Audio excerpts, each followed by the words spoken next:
Hello बच्चों, मैं doctor Sunita Nandal कक्षा 12th के लिए पद्य भाग में निराला कवि द्वारा रचित बादल राग के अभ्यास के प्रश्नोत्तर लेकर आई हूँ। आइए पढ़ते हैं कि अस्थिर सुख पर दुख की छाया पंक्ति में दुख की छाया किसे कहा गया है और क्यों।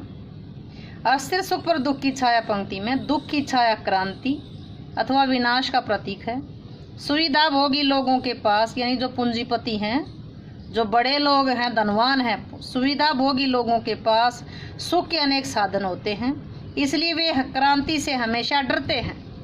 क्रांति से पूंजीपतियों को हानि होगी, गरीबों को नहीं। इसलिए कवि ने अमीर लोगों के सुखों को अस्थिर कहा है। क्रांति की संभावना ही दुख की वो छाया है जिससे वे हमेशा डरे रहते। यही कारण है दुख की छाया शब्दों का प्रयोग किया गया। अस्थिर सुख किसके हैं? अमीर लोगों के सुखों को अस्थिर कहा है, क्योंकि उस पर किसका छाया, कौन सी छाया मंडराती रहती है? दुखों की छाया। दुख की छाया कौन सी है? क्रांति की छाया है। दुख की छाया क्रांति और विनाश का प्रतीक होती है। और जो धनवान लोग, पूंजीपति लोग हैं, वो इस दुख की छाया से, क्रांति से हमेशा डरते रहते। अगला देखते हैं, अशनिपात से शापित उन्नत शत वीर पंक्ति में किसकी ओर संकेत किया गया है? अशनिपात से शापित उन्नत शत वीर पंक्ति में क्रांति विरोधी अभिमानी पूंजीपतियों की ओर संकेत किया गया है, जो क्रांति को दबाने का भरसक प्रयास करते हैं, किंतु क्रांति के वज्र के प्रहार से घायल होकर के वो शत विक्षत हो जाते हैं। जिस प्रकार बादलों द्वारा किए गए अशनिपात से, वज्रपात से पर्वतों की ऊंची ऊंची चोटियां नष्ट हो जाती हैं, उसी पर क्रांति की मार से बड़े बड़े पूंजीपति, धनी और वीर लोग भी धराशायी हो जाते हैं, धरती चाटने लगते हैं, पराजित हो जाते हैं। फिर देखिएगा, अशनिपात से शापित उन्नत शत वीर पंक्ति में क्रांति विरोधी और अभिमानी पूंजीपतियों की ओर संकेत किया है, जो क्रांति को दबाने का भरसक प्रयास करते, परंतु क्रांति के वज्र के प्रहार से घायल होकर ये शत विक्षत हो जाते हैं। जिस प्रकार बादलों द्वारा किए गए अशनिपात से, वज्रपात से पर्वतों की चोटी नष्ट हो जाती हैं, उसी प्रकार क्रांति की मार से बड़े बड़े पूंजीपति, धनी लोग भी धरती चाटने लगते हैं, धराशायी हो जाते हैं। अगला है, विप्लव रव से छोटे ही हैं शोभा पाते। या विप्लव रव से क्या तात्पर्य है? छोटे ही हैं शोभा पाते, ऐसा क्यों कहा गया है? विप्लव रव का तात्पर्य है क्रांति की गर्जना। क्रांति से समाज के सामान्य जन को लाभ होता है, उससे सर्वहारा वर्ग का विकास होता है, क्योंकि क्रांति शोषकों और पूंजीपतियों के विरुद्ध होती है, जो धनी वर्ग के विरुद्ध होती है।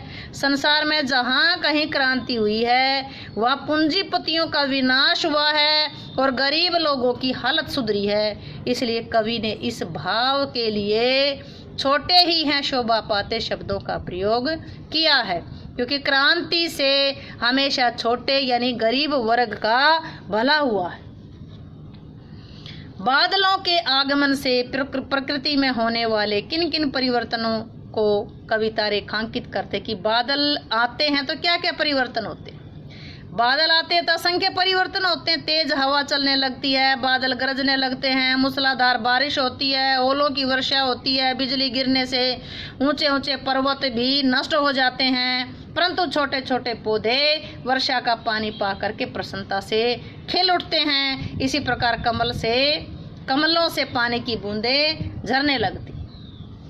नेक्स्ट व्याख्या कीजिए, तृतीय समीर सागर पर अस्थिर सुख पर दुख की छाया, जग के दग्ध हृदय पर निर्दय विप्लव की प्लावित माया। व्याख्या में कर चुके हैं, क्वेश्चन फिर भी देखिएगा कि वायु रूपी सागर पर, कवि कहते हैं कि बादल वायु रूपी सागर पर इस प्रकार मंडराते हैं जैसे अस्थिर सुखों पर दुखों की छाया मंडराती है। संसार के दुखी हृदय पर, यानी कि संसार के दुखी हृदय पर बादल की क्रांति की माया फैली हुई है। ये बादल दुखी लोगों के दुखों को दूर करने के लिए एक विनाश का रूप लेकर आए। अट्टालिका नहीं है रे आतंक भवन, या सदा पंख पर ही होता जल विप्लव का प्लावन। कवि कहते हैं कि जो ऊंचे ऊंचे भवन हैं ये अट्टालिका नहीं है, इनमें आतंक समाया हुआ है, ये तो आतंक के घर हैं। क्रांति रूपी बादलों को देखकर कवि कहता है कि हमेशा जो पानी की जो क्रांति है वो कीचड़ पर ही होती है। गरीब लोग इस क्रांति में खुलकर भाग लेते हैं। गरीब लोग, समाज का जो गरीब तबका है, शोषित लोग हैं, वो इस क्रांति में खुलकर भाग लेते हैं। उम्मीद है कि प्रश्न आपको अच्छे से समझ आए होंगे। समझ आए हों तो वीडियो को लाइक करें, शेयर करें, चैनल को सब्सक्राइब करना ना भूलें।